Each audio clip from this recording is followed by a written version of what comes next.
বাংলাদেশে এখন পর্যন্ত যে ২ টা খাত আমরা আমরা বড়, বড় কথা বলি, আমরা রেমিটেন্স যোদ্ধা, টাকা পাঠাই। গার্মেন্টস থেকে গার্মেন্টস ওয়ালারা অনেক টাকা ইম্পোর্ট এক্সপোর্ট করে টাকা আনে। কে শুরু করেছে এটা? শহীদ রাষ্ট্রপতি জিয়াউর রহমান শুরু করেছে। কত কম টাইমের মধ্যে উনি ভালো জিনিস দিয়ে গেছেন। উনি কি নির্বাচিত ছিলেন?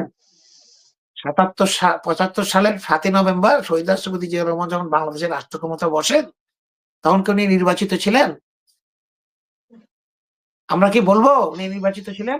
উনি তো অনির্বাচিত ছিলেন। কিন্তু জনগণের ভালোবাসায়, জনগণের সমর্থনে, জনগণের ভালোবাসা সমর্থনের উপরে কিছু নাই। অনির্বাচিত, নির্বাচিত কথাটা বলাটা বিএনপির জন্য উচিত না। প্রফেসর ইউনূস বাংলাদেশের শহীদ রাষ্ট্রপতি জিয়া রহমানের পরে এরকমভাবে জনগণের সাপোর্ট, সাধারণ জনগণ যারা পলিটিক্স করে না তাদেরও সাপোর্ট পাওয়া এই একজন দেখলাম, শহীদ রাষ্ট্রপতি জিয়া রহমানের পরে একজন দেখলাম।